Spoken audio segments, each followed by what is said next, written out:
welcome back. A little bit of a thunderstorm to ease you back in. Take 10 seconds. Bring your mind here.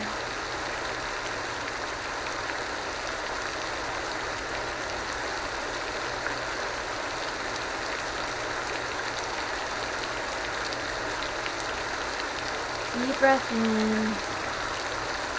Let it out. And we'll get back to discussing evolution. So we left off where Darwin had published on the origin of species, kind of with the impetus of Wallace having come to the same conclusions.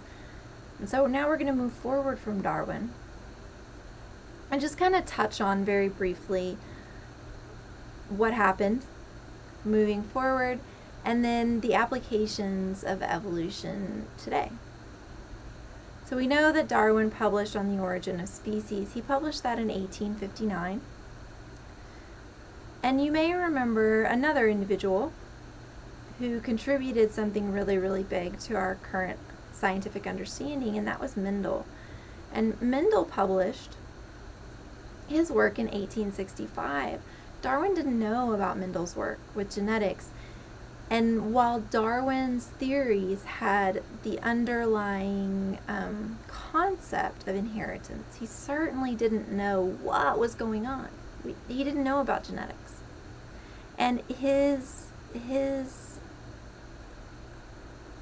theory of natural selection was not accepted by the scientific community for quite a long time. He had a lot of proponents, but the scientific community as a whole didn't accept the theory of natural selection for quite a long time. Something called the modern synthesis, or the evolutionary synthesis, in the 1930s and 1940s brought together Darwin's ideas here. Oh, wait, no, just kidding, hang on. Undo that. Just kidding. Okay, brought together Darwin's ideas here. There we go. With both Mendel's discoveries and then that also includes variation as well. So brought these different things, different concepts, different understandings, different theories that are foundational to science now. This modern synthesis in the 1930s and 1940s brought all these ideas together and made them make sense together. And in the process of so doing, the modern synthesis, then Darwin's ideas became almost universally accepted by the scientific community and became foundational to our understanding of the world around us. And so now our understanding of evolution, our understanding of of biology is all of it, everything. Evolution underlies our understanding of every scientific concept. And this comes back to the quote that's on your syllabus: nothing makes sense except in the light of evolution, by Dobzhansky, who is one of the thinkers in the modern synthesis. So we're just going to touch on a couple of these areas where evolutionary thinking and evolutionary biology has helped us to understand and make huge strides in the world specific to human health. But I'd also like to point out that our understanding of the world doesn't have to center on human health. But we're going to watch a video, which I think is super interesting, focusing on bacterial antimicrobial resistance, which is a major issue right now. We know. You've probably heard about this. So we're going to watch that now.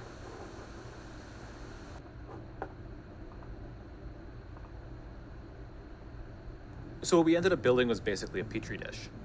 except that it's 2 feet by 4 feet. And the way we set it up is that there are 9 bands, and at the base of each of these bands, we put a normal Petri dish thick agar with different amounts of antibiotic.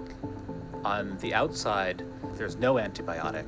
Just in from that, there's barely more than the E. coli can survive.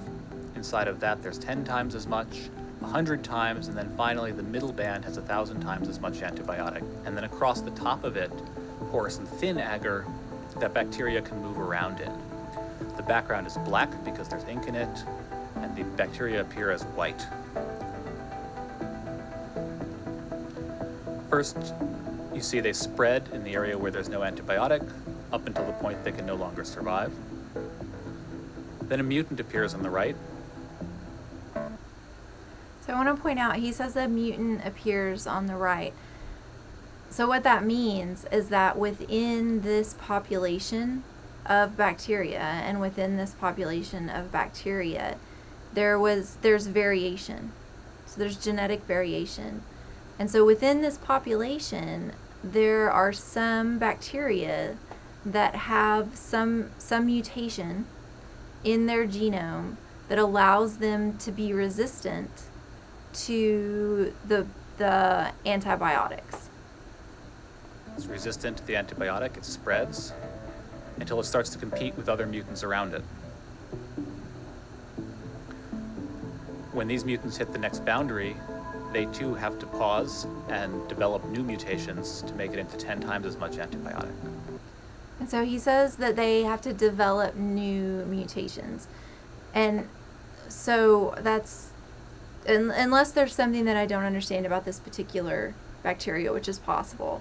But in most cases, particularly when we're talking about multicellular organisms, once again, what would happen is that within this population, so we started with mutants back here, and at this growth, what this is bacteria replicating.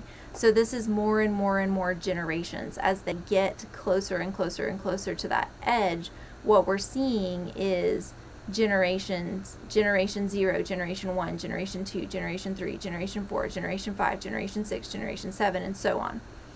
And so what's happening as the bacteria replicate, so as they make more of themselves, is mutations are happening. So somewhere within that population of bacteria, there are bacteria that have mutations within their genome that just happen randomly that give them the ability to be resistant to this higher level of antibiotic. And then you see the different mutants repeat this at 100.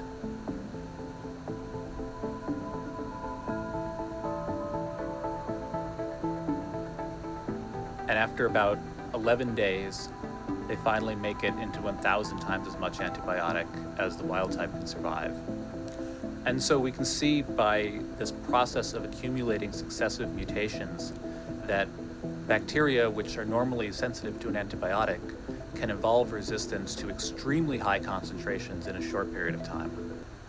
And so what this overlay is visualizing is what we call a phylogeny, and what we're going to be learning about in our next set of lectures.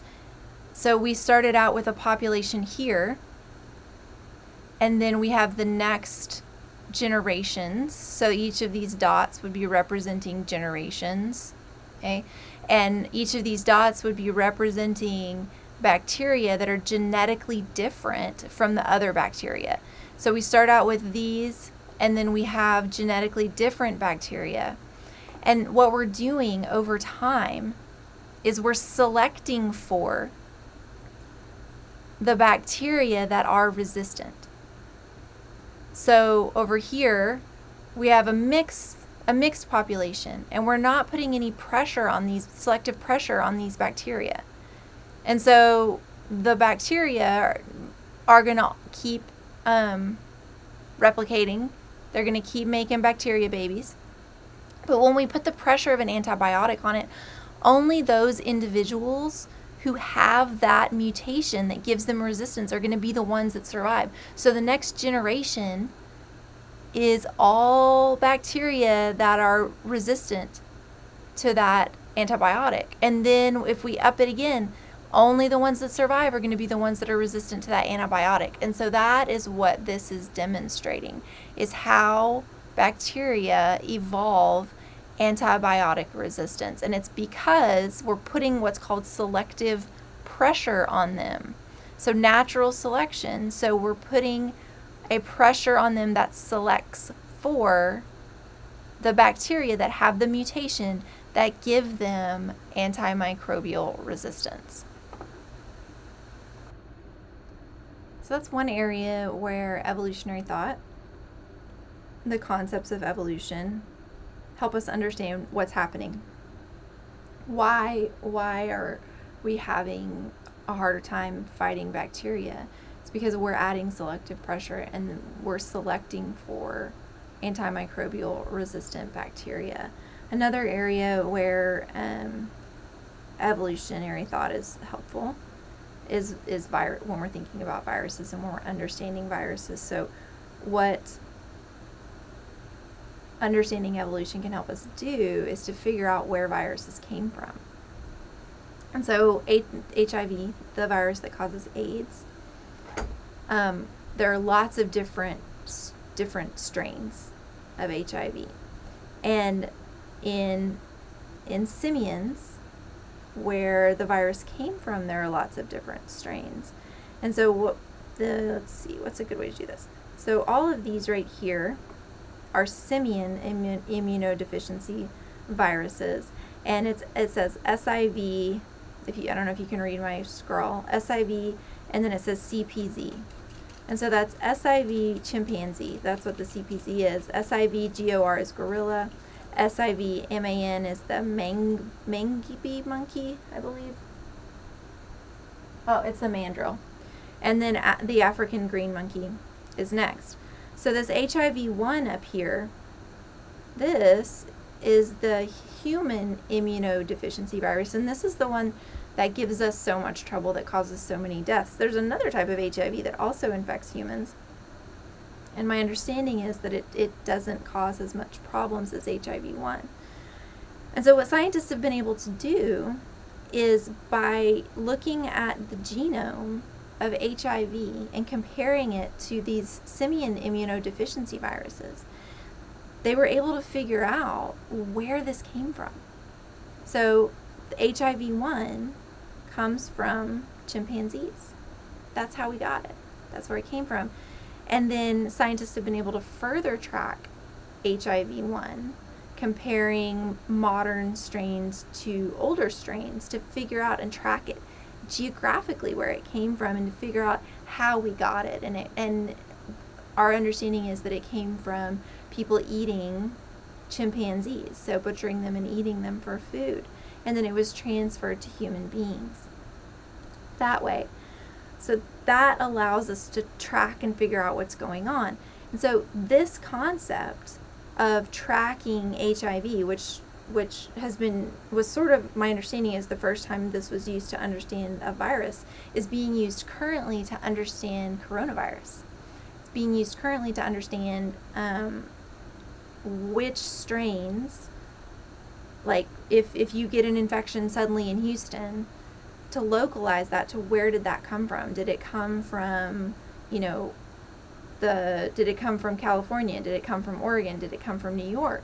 And scientists are able to track the spread of this virus and figure out where different strains are coming from, or at least early on they were. I think it's might be too massively widespread to do that now, but I'm not sure. And so that's happening currently in our trying to understand what's going on with coronaviruses, using evolutionary theory and evolutionary thought to build this structure here. We're going to talk more about that.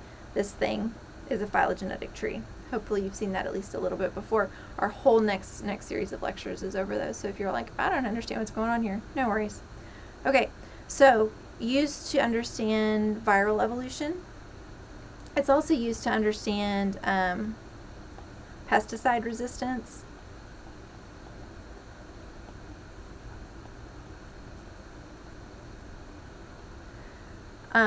In crop destroying insects.